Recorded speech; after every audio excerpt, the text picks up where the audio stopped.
जय हिंद साथियों। मैं लोकेश यूपीएसआई तेजस्वी बैच में आपका स्वागत करता हूं। कैसे हो आप सभी लोग? उम्मीद करता हूं अच्छे हो गए। तो साथियों, आज हमारी नंबर सिस्टम की लास्ट क्लास होने वाली है ना? कितना खुशी का दिन है। चलो, नेक्स्ट क्लास में यानी कि मंडे को हम प्रैक्टिस क्लास लाएंगे और उसमें जो पढ़ा है उन चीजों को कवर करेंगे और जो चीज छूट गई हैं उन चीजों को भी लेकर आएंगे। छोड़ना हमें कुछ नहीं है।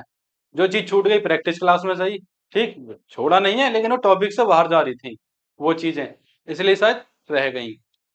तो साथियों, पढ़ाई में मजा आ रहा है नहीं आ रहा? मन लगा के तैयारी करो, ठीक। और आज हमारी जो क्लास होने वाली है वो है गुणनखंड यानी फैक्टर। तो हम जानेंगे किसी चीज के फैक्टर कैसे निकालते हैं, सम गुणनखंड कैसे निकालते हैं, विषम गुणनखंड कैसे निकालते हैं, अभाज्य गुणनखंड कैसे निकालते हैं, उनका योगफल, उनका गुणनफल, सब कुछ आज एक ही वीडियो में सारे कॉन्सेप्ट सब चीजें क्लियर होने वाली हैं। बस आप बने रहिए। तो आपका ज्यादा समय ना लेते हुए चलते हैं हम अपनी क्लास की ओर। फैक्टर यानी गुणनखंड, मल्टीपल यानी कि गुणज। अच्छा, ये दोनों चीजें एक हैं या अलग हैं? तो साथियों, ये दोनों चीजें अलग अलग हैं। तो इनमें अंतर क्या है? देखो, मैं कोई संख्या ले लेता हूं, मान लो मैंने ले लिया 6। क्या ले लिया? 6। यदि मैं इसके गुणनखंड की बात करूं, 1 हो जाएगा, 2 हो जाएगा, 3 हो जाएगा और 6 हो जाएगा। ठीक है मेरे प्यारे भाइयों, इसके जो टोटल फैक्टर बनेंगे कितने बनेंगे? 4। कितने बनेंगे? 4। अब मैं गुणज की बात करूं, अब जो संख्या 6 को डिवाइड करेंगी यानी जो संख्या 6 को काटेंगी वो तो गुणनखंड है, लेकिन जिन संख्याओं को 6 काटेगा वो गुणज है। जैसे 6 हुआ, 12 हुआ, 18 हुआ, 24 हुआ, आगे डॉट डॉट इन्फिनिटी। ठीक है साथियों, बहुत अच्छे तरीके से क्लियर हुआ। अब ये जो 4 जो ये मतलब इसके गुणनखंड जो फैक्टर निकल के आए हैं, इसे निकालने का तरीका क्या है? इसे निकालने का तरीका है, 6 को प्राइम नंबर में तोड़ लो। किसमें? प्राइम नंबर में। अच्छा, जब भी हम गुणनखंड निकालेंगे तो किसी भी संख्या को प्राइम नंबर में तोड़ेंगे। कोई भी संख्या हो, 2, 3, 5, 7, 11, इसमें तोड़नी है यानी प्राइम नंबर में तोड़नी है। अब मैंने ये तोड़ ली प्राइम नंबर में, है ना? अब देखो, इसकी घात 1 है या नहीं है? इसकी भी घात 1 है। तो हमें क्या काम करना है? जो इसकी घात 1 है उसमें 1 ऐड करके, इसकी घात 1 है, इसमें 1 ऐड करके इनकी आपस में गुणा करनी है। यानी कि 2 गुणा 2 कितना आ जाएगा? 4। तो साथियों, कितना आ गया? 4। अब देखो, 4 4 हमारे फैक्टर है या नहीं? है ना? अब देखो, ये तो छोटी संख्या है, इसे तो हम निकाल लेते हैं। बड़ी बड़ी संख्या आ जाती है भाई, 500 भी आ सकती है, 600 भी आ सकती है, 1000, 5000, कितनी भी आ सके।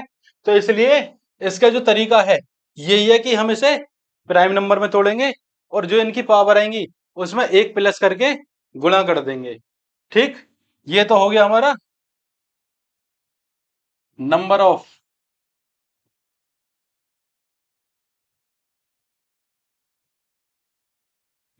फैक्टर।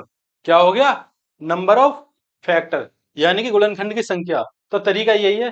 तो आगे और एक और एग्जांपल लेते हैं, है ना? उससे अच्छी तरह समझ में आएगा। तो यहां हमने एग्जांपल लिया 12। क्या ले लिया? 12। अब इस 12 को मैं 4 गुणा 3 में तोड़ सकूं? 4 थिया 12, और यह 4 है, मैं 2 की पावर 2 गुणा 3 की पावर 1 लिख सकूं या ना? भाई, अगर तुम इसका एलसीएम निकालते तो थोड़ा समय लगता, तो इसलिए मैं डायरेक्ट कर दिया। ठीक। अब देखो, हमारा सबसे पहला काम क्या है? हमारा सबसे पहला काम है नंबर ऑफ फैक्टर निकालने का, यानी गुणनखंड की संख्या। ठीक है, गुणनखंड की संख्या। तो कैसे निकालेंगे? भाई, पावर में हमें 1 ऐड करना है। पावर कितनी? 2। 1 ऐड कर दिया। पावर कितनी? 1। 1 ऐड कर दिया। कितना हो गया? ये हो गया 3 गुणा 2। तो इसके जो टोटल फैक्टर बनेंगे कितने बनेंगे? 6। भाई, कोई दिक्कत थोड़ी। अब देख लें 6 कौन कौन से हैं। देख लें, यहां देख लेते हैं। 1 गुणा 12, 2 गुणा 6, 3 गुणा 4। देखो, इसके इसके जो टोटल फैक्टर 6 ये हैं, 3 ये रहे, 3 ये रहे, हो गए ना 6। अब जो 6 फैक्टर हैं उसकी संख्या निकल के आ गई। निकल के आ गई ना? एक और एग्जांपल ले लेते हैं, एक और, मतलब सम संख्या ये तो निकाल लिया, एग्जांपल तो आगे लेंगे। हम निकालेंगे अभी सम संख्या। क्या? नंबर ऑफ इवन फैक्टर, इसी से निकाल लेते हैं ऐसे, है ना? एग्जांपल, आगे लेंगे, पहले एक से इन चीजों को निकाल लेते हैं, सम विषम, ठीक है। तो नंबर ऑफ इवन फैक्टर यानी कि सम, गुणनखंड की संख्या। तो साथियों इसे कैसे निकालेंगे सम गुणनखंड की संख्या? जो दो की पावर है इसमें हम एक ऐड नहीं करेंगे, इसे ऐसे के ऐसा ही लिख देंगे। क्या करेंगे? इसे ऐसा ही लिख देंगे। तो दो की पावर कितनी है? दो है, तो इसे दो ऐसे ही लिख दो। अगर तीन की पावर कितनी है? एक है, तो इसमें एक ऐड करके लिख दो। तो कितनी हो जाएगी? चार। हो जाएगी चार या ना? ठीक है। नंबर ऑफ ऑड फैक्टर यानी कि विषम गुणनखंड की संख्या। अब इसे कैसे कैसे लिखेंगे? देखो, आपको पता होगा, दो की गुणा हम किसी भी संख्या में करें, यानी कि पांच में कर दें। भाई किसी संख्या का मतलब मेरे यहाँ विषम संख्या से है, यानी दो की गुणा किसी भी विषम संख्या में करें तो सम संख्या बन जाएगा, नहीं बन जाएगा? दो की गुणा हम किसी किसी भी मतलब किसी भी विषम संख्या में करें तो सम संख्या बन जाएगा। भाई नौ में करेंगे, नौ दूनी 18। तो इस चीज से क्या समझ में आया तुम्हें कि दो की गुणा जिसमें भी होगी वो सम बना देगा। सम बना देगा, नहीं बना देगा? अब दो की गुणा आप किसी में भी कर लेना तो ये तो सम बना देगा। अब हम क्या करते हैं इसमें? हम इसमें क्या करते हैं? हम इसलिए यहाँ दो की पावर को नहीं लिखते, दो की पावर इसलिए छोड़ देते हैं। भाई दो अगर मैंने हल लिख दिया तो जिसमें भी गुणा करेगा वो सम बना देगा, इसलिए हम दो की पावर को नहीं लिखते। तो यहाँ तीन की पावर एक है, उसी में एक ऐड कर दो बस। भाई तीन की पावर में ही एक ऐड कर दो। अब हमने यहां से क्या जाना? हमने यहां से जाना टोटल फैक्टर यानी कुल फैक्टर, कुल गुणनखंड की संख्या, इवन गुणनखंड की संख्या और ऑड गुणनखंड की संख्या। तो साथियों, दो और चार यानी कि ये सम और विषम, इवन और ऑड, कितने हो गए? छह। और ऊपर कितना है? छह। तो ये बराबर हो गए। कोई दिक्कत थोड़ी है, यहां तक नहीं है ना? चलो, ये हो गया। अब देखो, दो विषम कौन कौन से हैं? एक और दो, यानी दो विषम कौन कौन से हैं? ये हैं। और चार सम सम कौन कौन से हैं? एक, दो, तीन, चार। तो चीजें क्लियर हुई यहां तक? चीजें क्लियर हुई? चलो एक एग्जांपल और ले लेते हैं। मैंने यहां ले लिया 24। क्या ले लिया? 24। अब हम यहां ये जानेंगे कि सम संख्या में एक क्यों नहीं बढ़ाया जाता। भाई बाकी तो हम जब सम का वो निकाल रहे हैं गुणनखंड, इवन का गुणनखंड निकालते तो हम उसमें एक नहीं बढ़ाते। और विषम संख्या में ये तो मैंने बता दिया ना, वहां दो क्यों नहीं लेते। तो सम संख्या में एक क्यों नहीं बढ़ता, या इनके ऐसे ही फैक्टर क्यों करते हैं, या सब में एक एक क्यों बढ़ाते हैं, उन चीजों को हम यहाँ जानेंगे। एक तरह से मैं कहूं तो हम उन्हें तुम्हें बनाना सिखाएंगे। क्या सिखाएंगे? बनाना। अगर तुमने बनाना सीख लिया तो आप कभी नहीं भूलोगे इन चीजों को। अब देखो 24 के जो फैक्टर है कौन कौन से हैं? एक गुणा 24, दो गुणा 12, यही तो है। तीन गुणा 8, चार गुणा 6, यही तो है। तो कितने फैक्टर बने कुल? 8 बने।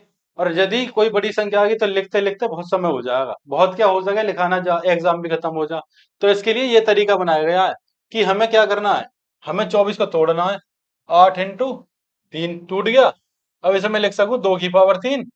क्या लिख सकूं? दो की पावर तीन इंटू तीन की पावर एक। लिख सकूं या ना?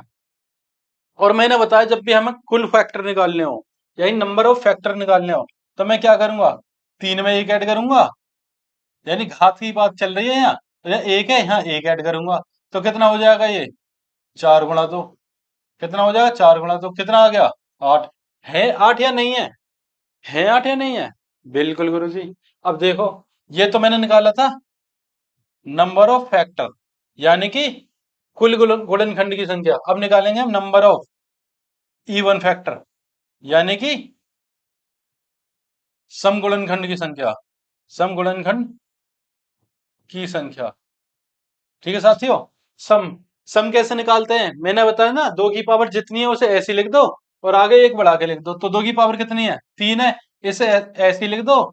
और तीन की पावर कितनी है? एक, उसे एक बढ़ा के लिख दो। कितना हो जाएगा? छह हो जाएगा। अब देखो इसमें छह है या नहीं है? भाई एक, दो, तीन, चार, पांच, छह, मिल गए ना छह। अब हम निकालेंगे विषम गुणनखंड की संख्या। तो विषम का कैसे निकालेंगे, यानी नंबर ऑफ ऑड फैक्टर। ठीक है, विषम गुणनखंड की संख्या। 3 की पावर कितनी है, 1 है। मैंने भी आपको बताया था, 2 की गुणा हम किसी में भी करेंगे तो सम बन जाएगा, तो इसलिए हम यहाँ 2 लिखेंगे ही नहीं। क्या करेंगे, 2 लिखेंगे नहीं। जब हमें 2 लिखना ही नहीं तो 3 की पावर 1 है, उसी में हमें 1 ऐड करना है। तो टोटल कितने हो गए, 2 फैक्टर हो गए। अब देखो, सम कितने थे, 6, और विषम कितने थे, 2। हो गए ना टोटल 8। भाई सम और विषम जो हमने जोड़े 8 हो गए, तो ऊपर भी 8 है, कोई दिक्कत थोड़ी ही है, कोई दिक्कत नहीं।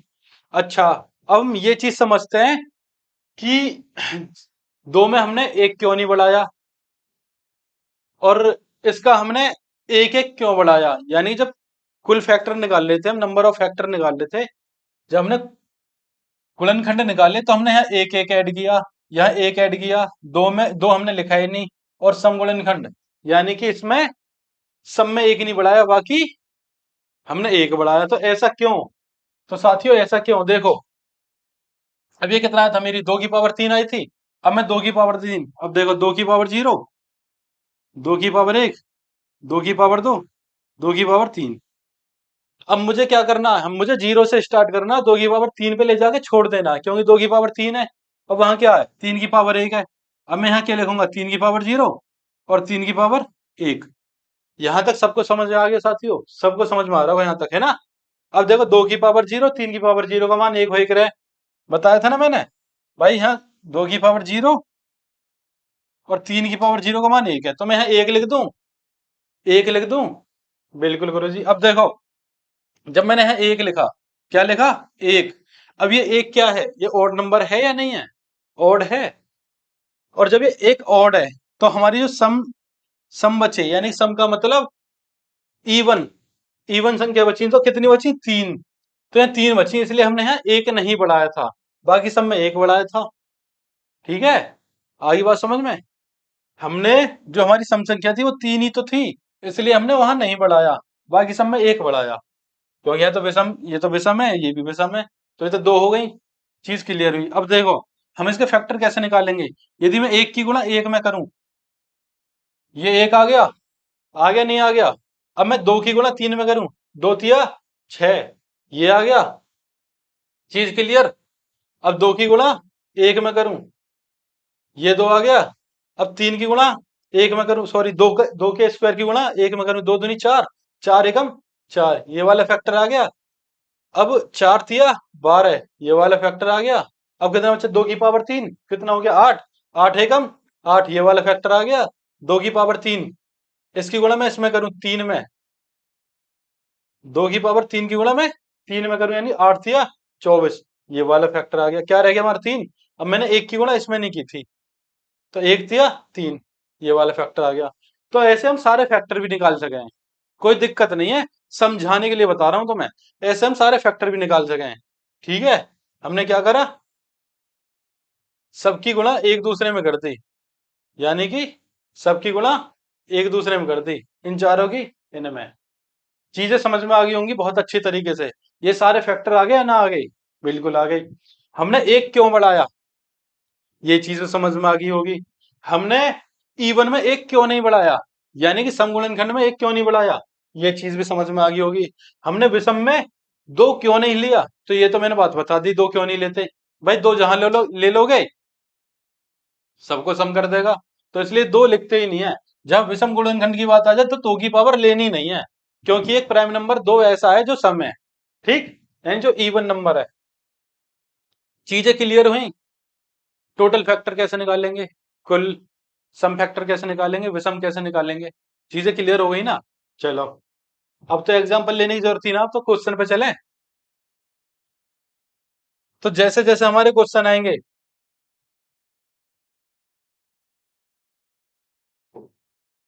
तो साथियों जैसे जैसे हमारे क्वेश्चन आएंगे, कुछ नए तरीके की और नए तरीके के भी आएंगे, तो हमें क्या काम करेंगे, उन चीजों को वहीं सीखेंगे। क्योंकि मैंने स्टार्टिंग में सिखा दिया तो दिमाग में खिचड़ी पक जाएगी। जो हमें काम की चीज हमने सीख ली, बाकी है तो आगे भी काम की चीज उन्हें वहीं सीखेंगे। 120 के कितने गुणनखंड होंगे। अब देखो 120 का हमें क्या करना है, हमें प्राइम नंबर में फैक्टर करने हैं 120 के। अब देखो इसके बाद में जीरो आ रही है। अब मुझे पता है जीरो कैसे बने, 5 गुणा 2। भाई जीरो तभी तो बनेगी, बिल्कुल। अब कितना बचा, 12। तो 12 में तोड़ सकूं 4 गुणा 3, हो गए इसके फैक्टर। अब ये 4 है, मैं क्या लिख लूं, यहाँ 2 का स्क्वायर कर दूं 4 को, ठीक है। इस 2 को यूं उतार लूं, यहाँ 3 उतार लूं, यहाँ 5 उतार लूं, कोई दिक्कत होनी ना चाहिए। 2 की पावर 2 और एक ये 2 की पावर 3 हो गई, गुणा 3 की पावर 1 हो गई, गुणा 5 की पावर 1 हो गई। अब हमारा काम क्या था, हमारा काम ये था नंबर ऑफ फैक्टर जब निकालें तो सब में एक एक प्लस करें। क्या करें, एक एक प्लस। तो 4 ये हो गया, 2 ये हो गया, 2 ये हो गया, 4 दूनी 8, 8 दूनी 16। तो नंबर ऑफ फैक्टर कितने हो जाएंगे, यानी कुल गुणनखंड कितने हो जाएंगे, 16। ठीक है मेरे प्यारे साथियों। 30 की पावर 11 गुणा 22 की पावर 5 गुणा 34 की पावर 11 के अभाज्य गुणनखंड की संख्या।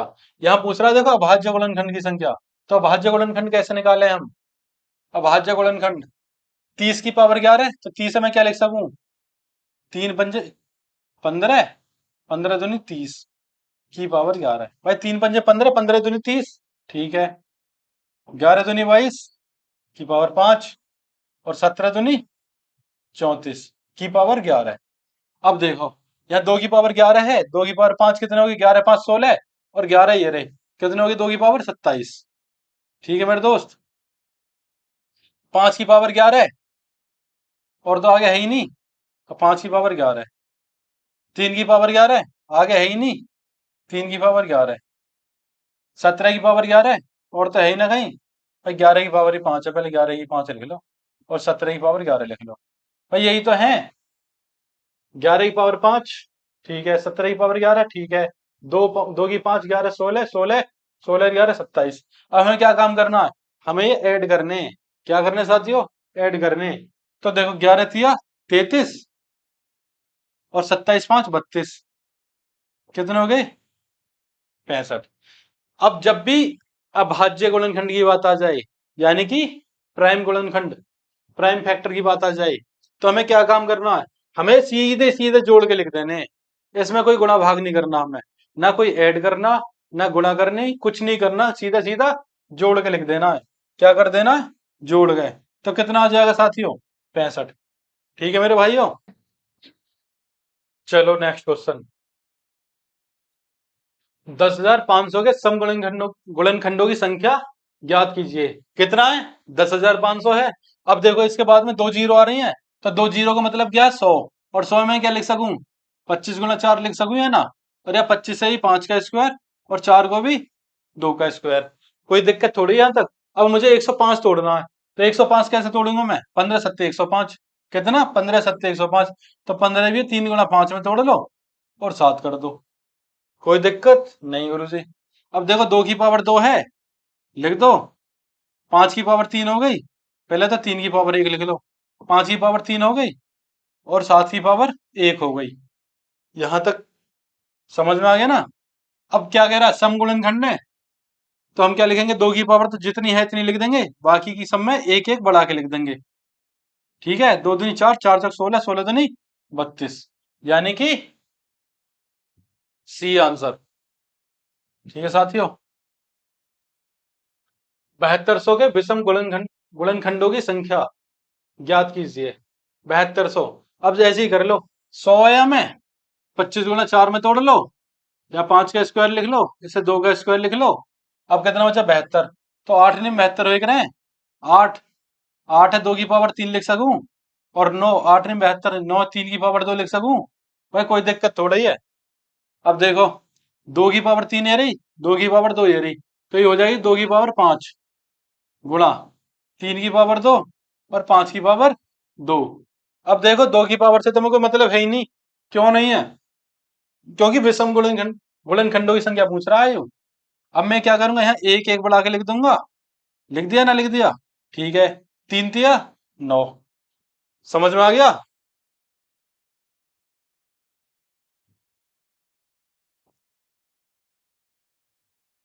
अरे,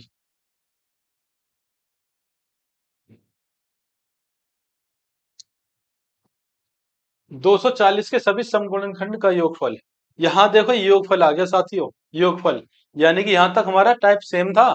अब हो गया चेंज। क्या हो गया? चेंज। अब हमें क्या काम करना, हमें काम करना है सम का योगफल निकालना है। अब देखो 240 के फैक्टर क्या होंगे भाई, लास्ट में जीरो आ रही तो 5 दूनी 10 कर लो, बचा 24, 8 या 24 कर लो। कोई दिक्कत यहां तक? 5 गुणा 2 की पावर 3 गुणा 3। अब टोटल कितने हो गए? 2 की पावर 4 हो गई, 3 की पावर 1 हो गई और 5 की पावर 1 हो गई।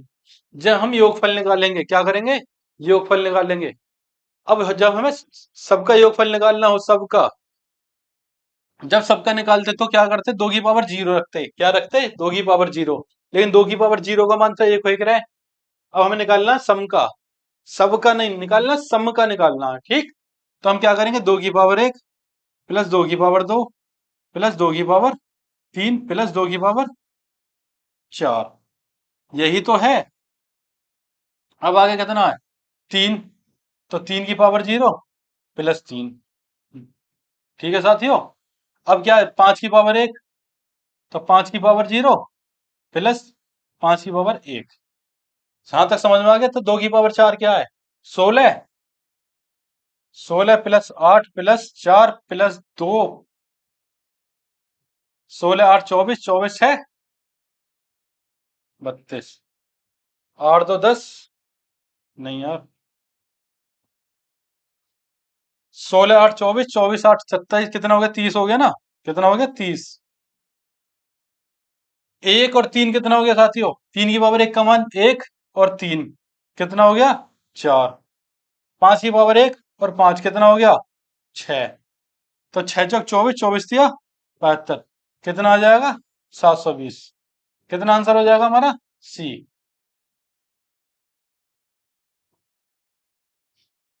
समझ में आ रहा है दोस्तों? समझ में आ रहा है ना? जब हम पढ़ाने लग जाए तो पढ़ाने लग जाए, तो बीच में कोई बकवास नहीं करते ना, बीच में कुछ नहीं। अब देखो यहाँ क्या आ गया, 120 के सभी गुणनखंड का योगफल व विषम गुणनखंड का योगफल का क्या होगा? योगफल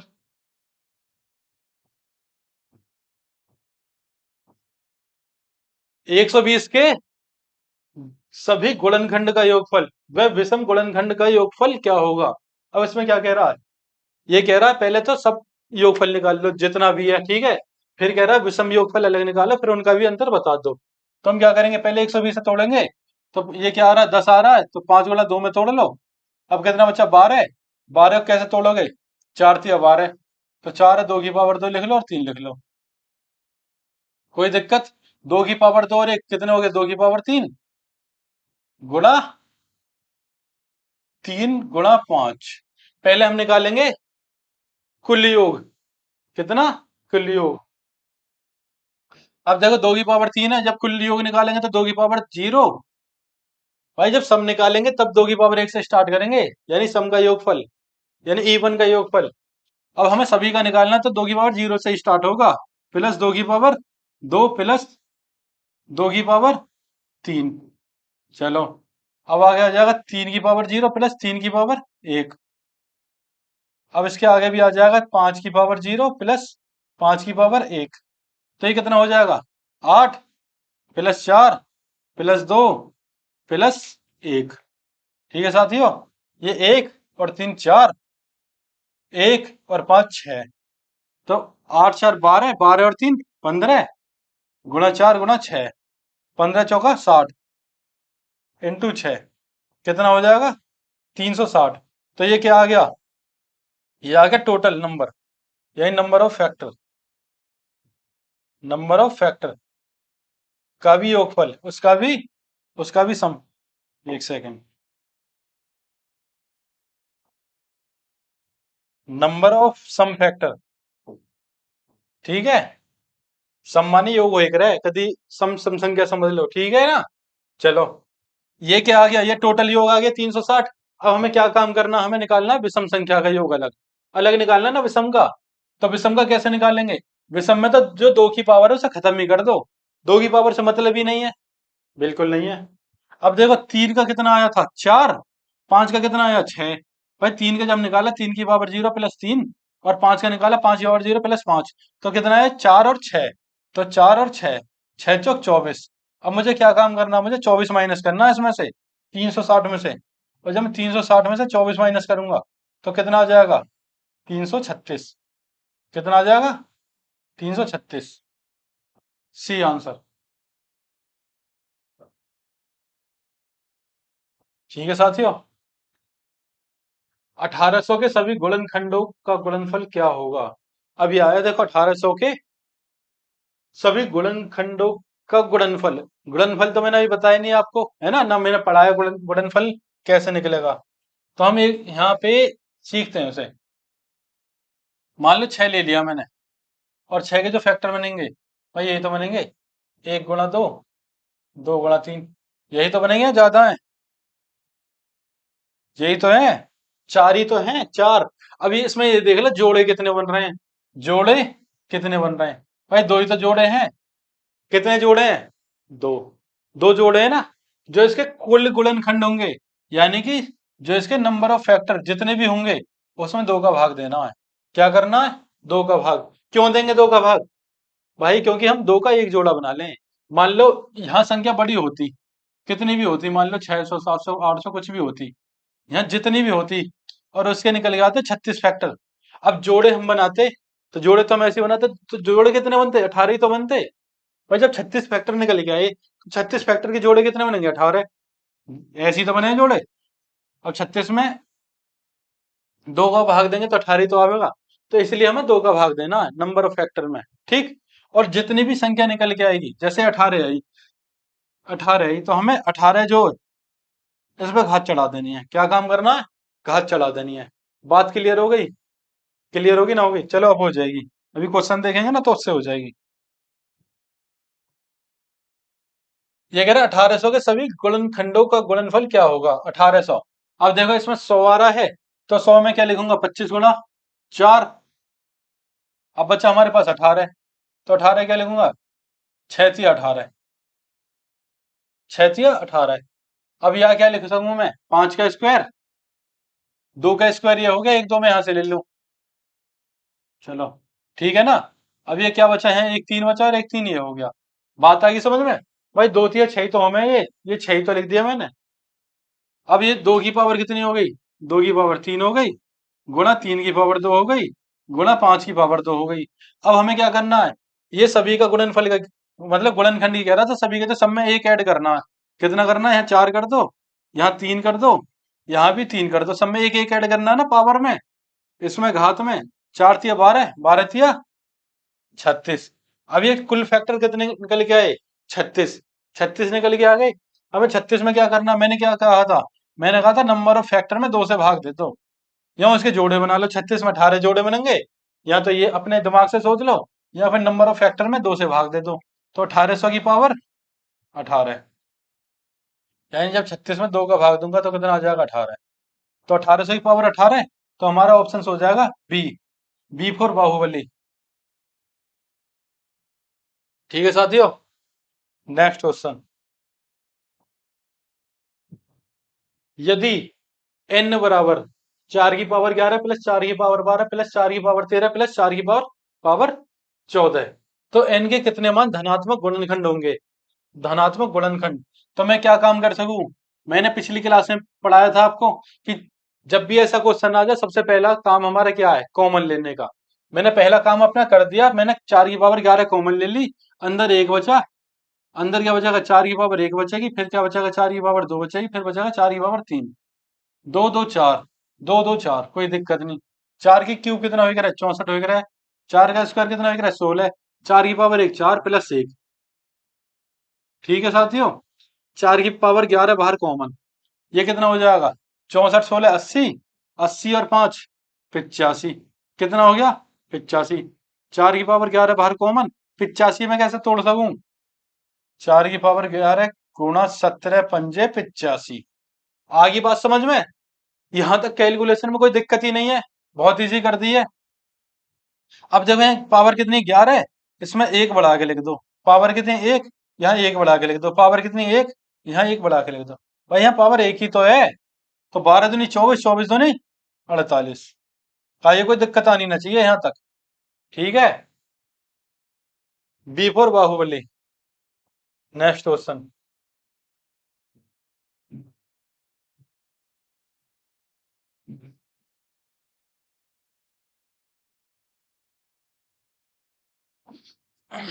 256 के कितने गुणक पूर्ण वर्ग होते हैं? अब पूर्ण वर्ग निकालने का सबसे बढ़िया तरीका पता है क्या है? इसका एलसीएम विधि से एलसीएम निकालो। ये ऐसे करके, ठीक है। 2 से गया 128 बार, कितनी बार? 2 से गया 128 बार, फिर 2 से गया 64 बार, फिर 2 से गया 32 बार, फिर 2 से गया कितनी बार? 16 बार, फिर 2 से गया 8 बार, फिर 2 से गया 4 बार, फिर 2 से गया 1 बार। निकाल दिया। अब जब हम एलसीएम विधि ये वाली अपनाएंगे, अब इसी में हमें छांटने हैं कि पूर्ण वर्ग संख्या कितनी है, और ज्यादा काम ना करना। इसका सबसे बढ़िया तरीका यही है। अब देखो एक पूर्ण वर्ग है या ना? भाई एक का स्क्वायर एक हो एक रहा है, बिल्कुल एक संख्या ये हो गई, एक ये हो गई, दो। भाई दो चार जो दो का स्क्वायर है, 16 4 का स्क्वायर है 3, 32 नहीं कट रही, 8 भी नहीं कट रही, 64 8 का स्क्वायर है 4, 128 भी नहीं कट रही, ये 16 का स्क्वायर है यानी 5। जो टोटल हमारे पूर्ण वर्ग बने, कितनी संख्या है ऐसी? 5 ही तो ही, तो 5 पे टिक मार दो। ठीक है। चलो नेक्स्ट क्वेश्चन।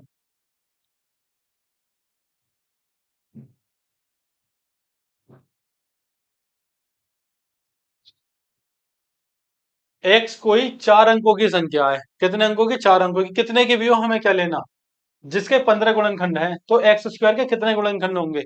एक्स स्क्वायर के कितने गुणनखंड होंगे? अब देखो ये क्या क्या कह रहा है, जिसके 15 गुणनखंड है। कितने? 15। तो 15 गुणनखंड होंगे, कोई दिक्कत थोड़ी है। गुणनखंड हम जब भी निकाले करे तो गुणा करके निकाले करे। भाई हमने अब तक गुणाई तो करी गुणनखंड में, तो यहाँ भी तो गुणा हो गई, हमारा आंसर आया होगा। एक 3 होगा, एक 5 होगा। बात समझ में आ गई? बिल्कुल गुरुजी। भाई अब देखो जब हम गुणा करे करे तो हमने क्या करा? तोड़ लिया। फिर हम जब भी गुणा करे करे तो एक ऐड करके तो गुणा करे करे, एक ऐड करके तो करे करे। जो हम ऐड करे करे वो अब तुम घटा दो। क्या काम करो? घटा दो। अब क्या आ गया? ये आ गया। अब देखो ये जो भी संख्या होगी, ए का स्क्वायर इंटू बी की घात 4, ये होगी या ना होगी? और ये जो भी संख्या होगी, ये होगा एक्स का मान। काय का? एक्स का मान। यहां तक कोई दिक्कत का ही है? कोई दिक्कत होनी ना चाहिए। गुरुजी बहुत बढ़िया। चलो यहाँ एक्स की घात 2 चढ़ा दी, यहाँ इसकी घात 2 चढ़ा दी। ठीक। और जब मैं घात 2 2 चढ़ा दूंगा तो ये कितना हो जाएगा? ए की पावर 4 गुणा बी की पावर 8। ठीक। ए की पावर 4 और बी की पावर 8। तो ये एक्स स्क्वायर का मान है या नहीं है? अब मैं क्या करूंगा, जब मैं नंबर ऑफ फैक्टर निकालूंगा, यानी जब कुल गुणनखंड निकालूंगा, तो मेरा काम क्या हो रहा है? पावर में एक ऐड करने का हो रहा है या ना हो रहा है? मैंने एक ऐड कर दिया, मैंने पावर में यहाँ एक ऐड कर दिया। तो जो टोटल नंबर ऑफ फैक्टर आएंगे हमारे, वो कितने आएंगे? A option 45। ठीक है मेरे प्यारे साथियों। Next question. यदि x-2 दूसरे क्वेश्चन में x square plus 3q x minus 2q का एक गुणनखंड है, यानी कि इसका ये एक गुणनखंड है, तो q का मान क्या होगा? ठीक है। भाई जब ये गुणनखंड है और ये दे दिया है ना, तो q का मान पूछ रहा है, तो निकाल लो क्या दिक्कत है। x-2 दे रखा है, इसके बराबर में 0 मानो। x की वैल्यू कितनी हो जाएगी? 2 हो जाएगी। तो हमारे पास x का मान आ गया। x का मान यहाँ पुट कर दो। भाई जब मैं यहाँ 2 का स्क्वायर करूंगा तो कितना आ जाएगा? 4। 3q यानी कि 3 × q इंटू कितना मान आया था? 2 माइनस 2q। ठीक है साथियों। 3 दूनी 6 यानी 4 प्लस 6q माइनस 2q बराबर 0, बराबर 0। अब देखो 6q में से जब 2q जाएंगे तो कितना q बचेगा? 4q। 4 प्लस बराबर 0, तो ये 4q है। 4q बराबर, जब ये इधर जाएंगे ये माइनस से 4 हो जाएंगे, और q बराबर आ जाएगा यहाँ 4 से 4 खत्म, माइनस के 1। कितना आ जाएगा? माइनस के 1। यानी कि A option number D, minus का एक आंसर। Next question. खत्म। तो साथियों, आज हमारी क्लास यहीं खत्म होती है। उम्मीद करता हूँ बहुत अच्छे समझ में आया होगा, बहुत अच्छे तरीके से, है ना। कितने अच्छे तरीके से समझाया हमने, कितने बेहतरीन तरीके से पढ़ाया है। तो हमने कोशिश की है कि नंबर ऑफ फैक्टर यानी कि जितने भी यहाँ गुणनखंड हैं, कोई भी टाइप छूटे ना, कैसा भी सवाल छूटे ना, हमने इसी में सारे सवाल रख दिए। ठीक है साथियों, जय हिंद, जय भारत।